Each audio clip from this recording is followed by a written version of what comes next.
Poppin' Jock Slate here, back with another unboxing, and today I got something that just showed up in the mail. I was actually lucky enough to secure myself a pair over on the sneakers app during the early drop. So without further ado, let's hop right into it. As you see, it comes in the regular Jordan 1 box. The Jordan 1 is super popular right now. For those that haven't been watching, you know The Last Dance is out. Again, the regular Jordan 1 box, and let's take a look inside, and here we go.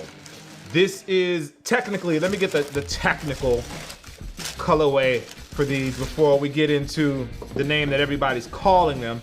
Officially, it is the black, white, and game royal. People are calling these the Game Royal Black Toes. I'm not sure if I like that name, but you know, it is what it is. So let's take a closer look. As you see, it has the white on the midsole on the classic Air Jordan 1, the midsole, and then we have white here at the midsection. This is tumbled leather in here, it feels like, and then the rest of it is just like a more crinkled leather. It's not tumbled like the green pair, like the green pair that just released a little while ago, but this is like a soft, crinkled little bit of leather. Hold on, this reminds me a little bit of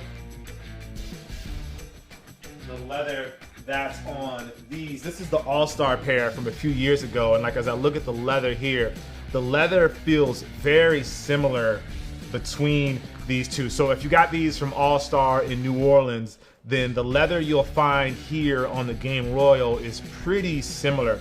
The touch of it, just the touch and the feel of it is pretty much the same. One thing that is different, these go with a more satin liner here on the inside, whereas with these, the New Orleans pair, you see that they have this sort of knitted print here on the inside. Padding wise, they are about the same.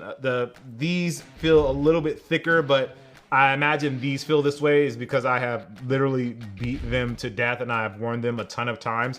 So it definitely feels a little thinner here as opposed to this one where you feels like a little thicker, some thicker material. Although this does feel a little more dense than this. This almost feels a little bit hollow when I touch it there. So if you've worn these, then these give you a good idea of what the leather is like on these.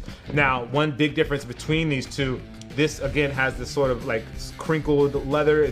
I don't want to say it's not exactly tumbled leather. It's not as tumbled, I guess, as you would say, but it's not as smooth either. So here, these definitely have like a smooth toe on them, and this, you can already see like the tumbledness of that, if that makes sense. Anyway, let me put these away. Let's get back to it.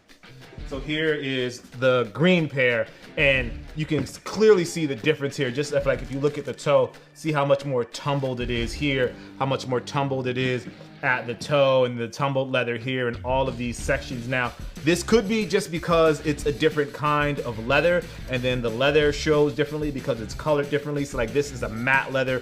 These all have a gloss to them, and that's why the tumbled leather shows a little more. But like again, the tumbled leather here just has like these bigger gaps in it and bigger wrinkles in it than this does. This just looks really smooth. So let's get back to these. But yeah, just that popped into my head just as soon as I unboxed them, so I figured I'd let you guys know about that right off the jump. Nylon tongue, which is always good when it comes to the Jordan 1. Sometimes they don't give us the nylon tongue. These have a leather tongue tag, which is always very, very nice. Sometimes, usually this is nylon as well. You see back, they have black leather here. They have black leather on the wings, and then they have the Game Royal here on the heel. You see it bleeds through a little there, and then the Game Royal right there at the toe, where you see a little bit more of the crinkled, sort of tumbled feel right there. Then for the lace stays, they go with the black leather all the way around, black Nike swoosh. One thing about these that a lot of people are talking about is they remind a lot of people of the Fragment Jordan 1s. They're so close. It's almost like they're reversed of each other. Just like they have some similarities, obviously. Both pairs obviously have black at the toe, which looks great.